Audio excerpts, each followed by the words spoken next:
A young boy got lost at the airport and started to cry after realizing his mistake on the plane, but nobody paid him any attention until a woman took action. Lucas Adam was a kid of 8 years when he was told by his mother Evelyn that they would be joining the external family for a day out at a resort. It was a great opportunity for Lucas, who had only rarely seen other family members. The call to attend the outing was sent out by Lucas' mother, Evelyn. Several siblings, uncles, aunts, cousins, and grandparents were invited, and nobody said no, not when Evelyn revealed the vacation location to be Universal Orlando Resort. Everyone was looking forward to the trip, and they all made adequate preparations for it. Lucas was even more restless because of his anticipation, but he became very worried on the day of departure. To hide that, he ran circles around his family while talking about the things he would like to see and things he had to see. The noisy chatter that had started that morning quickly tired Lucas' family out as they all sat in the van taking them to the airport. They fervently prayed that he would pipe down, but Evelyn had to resort to threats several times to keep him quiet when he didn't. After a long drive, the whole family arrived at the airport and moved to the plane boarding zone. There they met a sea of people trying to get to different places too. In the chaos, Lucas made the mistake of letting go of his mom's hand, and he was swallowed up by the throng of people.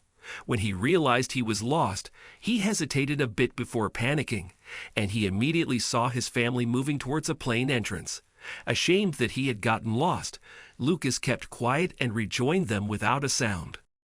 The air hostess checking people in thought Lucas was with the family she had just waved in, so she let him in too.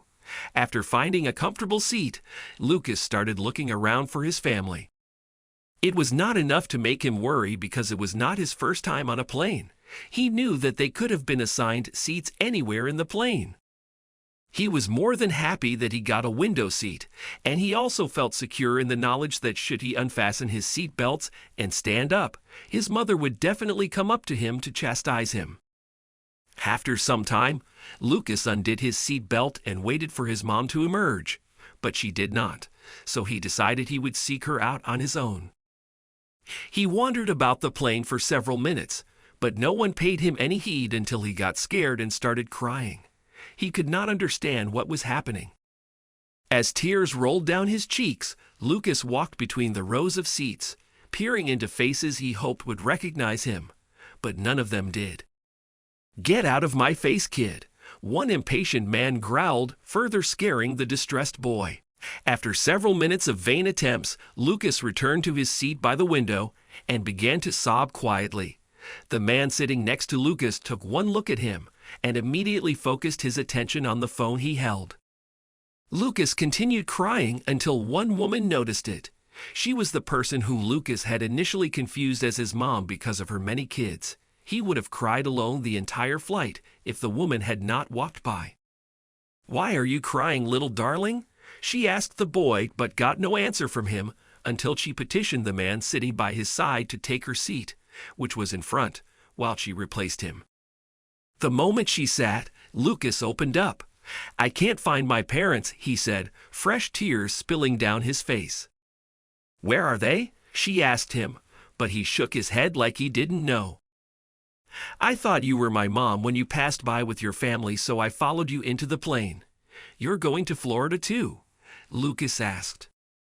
"What? Florida?" The woman laughed. "We are headed to California." That was when it hit her. The boy was on a plane bound for California, while his parents must have joined the one headed to Florida. "Oh boy," the woman whistled. Meanwhile, the Florida-bound plane was detained at the airport because they were missing a passenger, the 8-year-old Lucas. His mother, who blamed herself, sobbed inconsolably while her husband and other men in the family tried to fan out and search the airport for him. Back on the plane headed to California, the woman had no idea how to fix the problem, so she decided to reach out to a flight attendant. After describing the situation to the flight attendant, the plane's pilot was told, but since they had traveled some distance, it was decided that they would try to contact the boy's family at the airport. Meanwhile, after a thorough search of the plane bound for Florida, It was confirmed that the boy was nowhere on the plane, allowing it to take off, albeit without Lucas' family. They remained at the airport in the hopes of locating him. Several hours later, they were met by an airport official with information on their boy's whereabouts. He got on the wrong plane, the man told them in relief. A few hours later, the whole family was reunited with Lucas. His mother was especially happy that her son had returned to her in good health.